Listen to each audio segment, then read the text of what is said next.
بسم اللہ الرحمن الرحیم۔ السلام علیکم سامعین کرام۔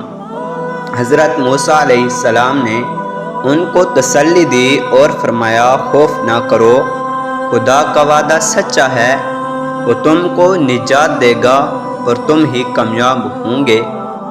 اور پھر بارگاہ الہی میں دستے بددعا ہوئی۔ وہی الہی نے موسیٰ علیہ السلام کو حکم دیا کہ اپنی لاٹھی کو پانی پر مارو تاکہ پانی پھٹ کر بیچ میں راستہ نکل آئے۔ چنانچہ موسیٰ علیہ السلام نے ایسا ہی کیا۔ جب انہوں نے دریا پر اپنا عصا مارا تو پانی پھٹ کر دونوں جانب دو پہاڑوں کی طرح کھڑا ہو گیا اور بیچ میں راستہ نکل آیا۔ اور حضرت موسیٰ علیہ السلام کے حکم سے تمام بنی اسرائیل اس میں اتر گئے اور خشک زمین کی طرح اس سے پار ہو گئے۔ فرعون نے یہ دیکھا تو اپنی قوم سے مخاطب ہو کر کہنے لگا، یہ میری کرشمہ سازی ہے کہ بنی اسرائیل کو تم جا پکڑو، لہٰذا بڑھے چلو۔ چنانچہ فرعون اور اس کا تمام لشکر بنی اسرائیل کے پیچھے اسی راستے پر اتر لیے۔ لیکن اللہ تعالیٰ کی کرشمہ سازی دیکھیے کہ جب بنی اسرائیل کا ہر فرد دوسرے کنارے پر سلامتی کے ساتھ پہنچ گیا تو پانی بحکم الہی پھر اپنی اصلی حالت پر آ گیا اور فرعون اور اس کا تمام لشکر جو ابھی درمیان میں ہی تھا غرق ہو گیا۔ جب فرعون غرق ہونے لگا اور ملائکہ عذاب سامنے نظر آنے لگے تو پکار کر کہنے لگا، میں اسی ایک وحدہ لا شریک لا ہستی پر ایمان لاتا ہوں جس پر بنی اسرائیل ایمان لائے، اور میں فرمان برداروں میں سے ہوں۔ مگر یہ ایمان چونکہ حقیقی ایمان نہ تھا بلکہ گزشتہ فریب کاریوں کی طرح نجات حاصل کرنے کے لیے یہ بھی ایک بہانہ تھا، اس لیے خدا کی طرف سے یہ جواب ملا۔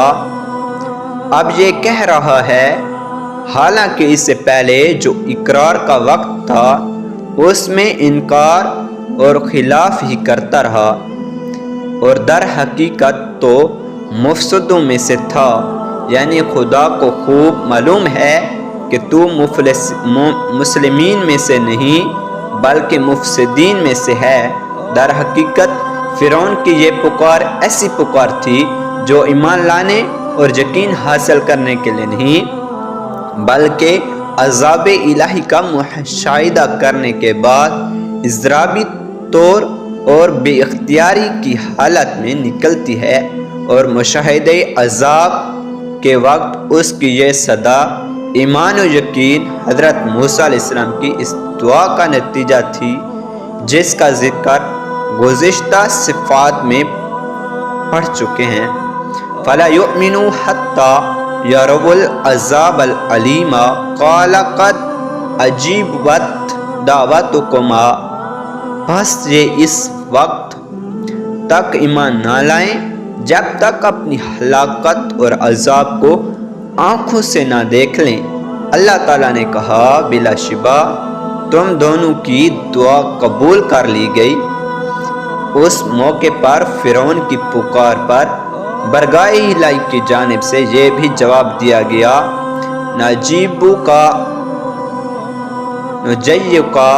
ببعضنک لتکون لمن خلفک آیۃ، آج کے دن ہم تیرے جسم کو ان لوگوں کے لیے جو تیرے پیچھے آنے والے ہیں نجات دیں گے کہ وہ عبرت کا نشان بنے۔ پس اگر گزشتہ مصری مقالہ کا مضمون صحیح ہے کہ منکا ہی فرعون موسیٰ علیہ السلام تھے، تب تو بے شبہ اس کی نعیش آج تک محفوظ ہے، اور سمندر میں تھوڑی دیر غرق رہنے کی وجہ سے اس کی ناک کو مچھلی نے کھا لیا ہے، اور آج وہ مصریات کے مصری عجائب خانہ میں تماشائی خاص و عام ہے، اور بلا فرض یہ وہ فرعون نہیں ہے، تب بھی آیات کا مطالبہ اپنی جگہ صحیح ہے، اس لیے کہ تورات میں